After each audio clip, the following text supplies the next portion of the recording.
So today I'm going to go over section 9.4, the tangent ratio.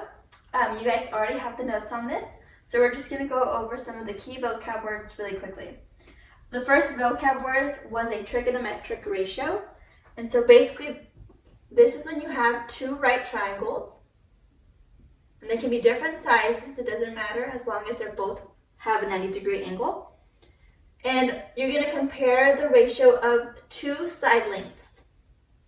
So for example, if I wanted to compare the ratio of side length JK over the ratio of side length KL, I could compare that ratio to the side lengths of this triangle right here. And then look at its corresponding parts. So I notice JK is on the bottom, so therefore I would choose XZ over KL, so ZY. And so this would be a trigonometric ratio, just comparing the side lengths. Obviously you would replace these letters with whatever length this side is, and you would just go to show if our ratios are equal. Another vocab word that you guys had was the tangent ratio.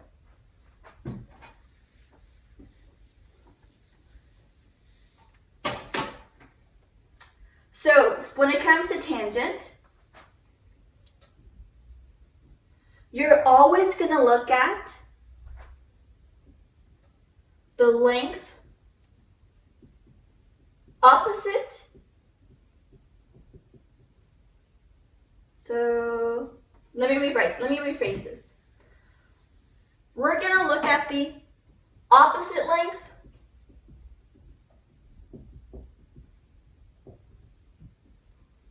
over the adjacent length. Much better. So when I say opposite length over adjacent length, what I mean, and I'm going to put tan A right here.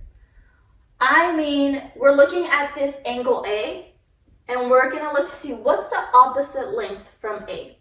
What's the adjacent length of A? So I'm going to show you really quickly with an example. I have my right triangle here. Quick side note, this tangent ratio will only work for right triangles right now.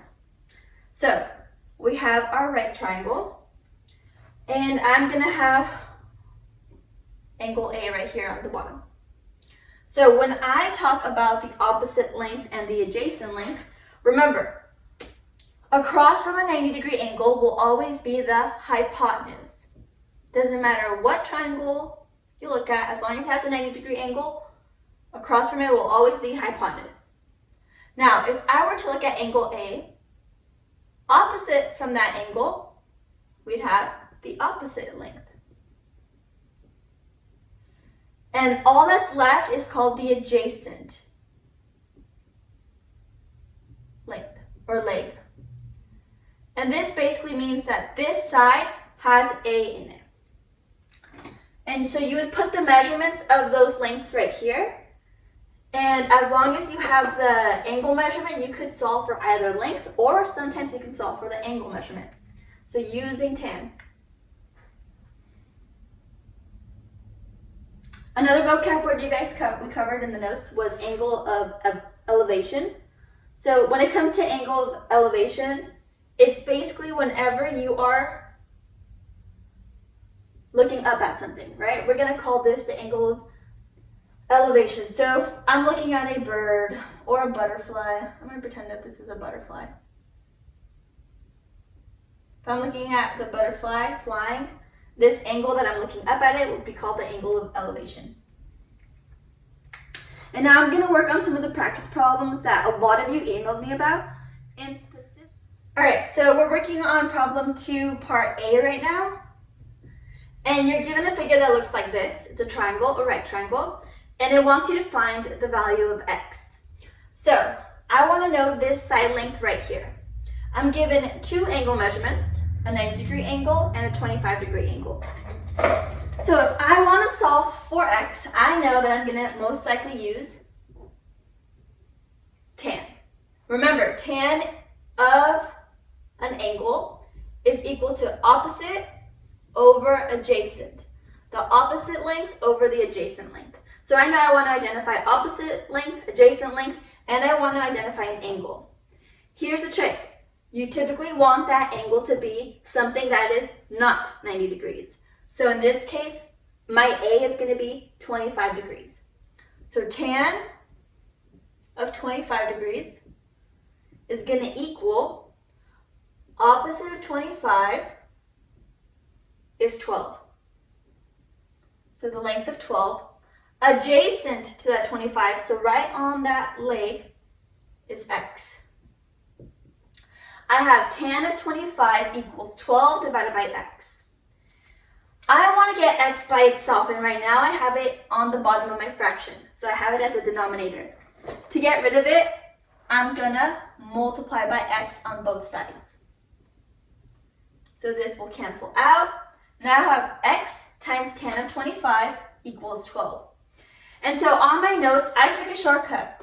Instead of writing tan of 25, I wrote 0.466 times x equals 12. A lot of you were asking me, where did you get this 0.466 from? Well, I got this from tan of 25. If you have a calculator or on a cell phone, you can plug in tan of 25 and you would get 0.466. Here's the thing you have to be careful with. You have to make sure that your phone or your calculator is in degrees. If it's in radians, you're going to get completely different numbers, sometimes even negative, and it's not going to work out. So make sure that your calculator and your phone always says degrees. So it'll look like DEG. So if you have an iPhone, what you're going to do is you're going to put 25 into your phone and then put it on its side. That way you get the whole calculator mode. And then you'll click tan. And so 25, then click tan, and it'll come out with 0.466. If you have a calculator, simply just put tan 25 and close parentheses, enter, and it'll get you 0.466. So once again, tan of 25 is 0.466. All right, so now I have 0.466 times x equals 12. I want to solve for x. So instead of multiplying by 0.466, I'm going to divide by 0.466 on both sides. You'll get x equals 25.8, approximately, right? So my value of x is 25.8, and we are done. So whenever you see some random decimals in the problems, you probably can assume that we're taking the tan of that angle, and that's how we got it. So we kind of did a shortcut and wrote that down. If you have any more questions on the notes, feel free to send me another email. I'm going to cover some problems on the student journal as well, just to give you guys some more information. Alright, so I wanted to go over problem 3 and 7 with you from the student journal. So we're going to start off with problem number 3. For problem number 3, it says, find the tangents of the acute angles in the right triangle. Write each answer as a fraction and as a decimal rounded to the nearest 4 decimal places. So we're going to start with finding the acute angles, which are angle A and angle C.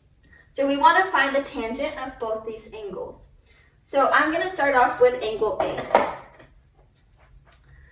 To find the tangent of angle A, you always do opposite over adjacent. So 2 over adjacent. Adjacent can sometimes be a little tricky. So what I always like to do is I always like to identify the hypotenuse first. So hypotenuse will always be directly across from the 90-degree angle. If this is my hypotenuse, 2 is my opposite side. That means that root 2 is my adjacent. So I have tan of A equals opposite over adjacent. However, if you remember from the last notes, you cannot have a square root in your denominator. So you cannot have a square root on the bottom of a fraction. To get rid of that square root, what we're going to do is we're going to multiply by 1. But not 1 necessarily. We're going to do square root of 2 over square root of 2. Because root 2 divided by root 2 is 1. So that kind of serves as a 1. And it's going to help us get rid of this square root. So tan of A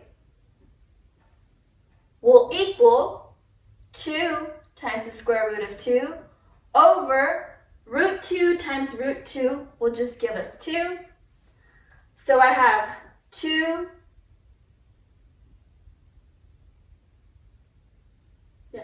I have 2 divided by 2, sorry, took me a minute. Those will cancel out, so tan of A is simply equal to root 2. Now we want to solve for C as well. Okay, before we move on to tan of C, it also said to give you guys a decimal, so we have root 2, so I'm going to rewrite it. Tan of A is equal to root 2, which if you were to plug this into your calculator, you would get approximately 1.4142. So that's the answer for tan of A. Now we want to solve for tan of C. I'm going to do it in a different color. So tan of C, once again, you want to do opposite over adjacent. So opposite from C is root 2. Remember previously I said that root 6 is the hypotenuse always because it's across from the 90-degree angle, meaning that 2 will be my adjacent.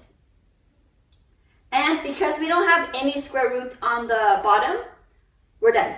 We don't have to simplify this any further. So now we can just make it into a decimal and you would get 0.7071.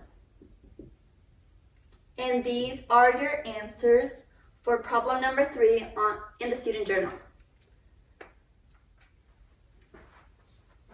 So we're going to cover the last problem in your student journal, which was number 7. And it's a sentence, so I'm not going to write it all out. I'm just going to write out the important information. It says that in triangle CDE, and we've been working with right triangles, so I'm going to draw a right triangle. So we have CDE. I'm just going to put that information right here. The reason why I haven't put the C, D, or E anywhere is because I don't know which one belongs to the 90-degree angle, right? That's a really important part. So angle E is equal to 90 degrees. So E right here. And now I can kind of make my way around. C, D, E. C, D, E. All right? All right, so in triangle CDE, E is 90 degrees, and tan of C, so tan of C is equal to 4 over 3. Find tan of D. And write your answer as a fraction. All right, so angle C right here, right? We know that tan is always equal to opposite over adjacent. So across from C is my opposite side, which in this case has a value of 4. Adjacent to C, I don't know which side's adjacent, so what I'm always going to do is identify the hypotenuse. Remember, the hypotenuse is always directly across from the 90-degree angle, meaning that this side right here has to be my adjacent. So my adjacent is equal to 3. Now I want to solve for tan of D. Tan of D is also equal to opposite over adjacent, but from the perspective of D. Opposite of D is 3. Adjacent to D is 4. That's your answer. So a lot easier. All you had to do was create a visual for it so you could see it. Some of you guys might have been able to do it off the top of your head. I definitely needed a visual. So drawing out the triangle helped me out a lot. Hopefully this helps out. If you guys have questions, like I said, please feel free to leave a comment, send me an email, and I will get back to you guys.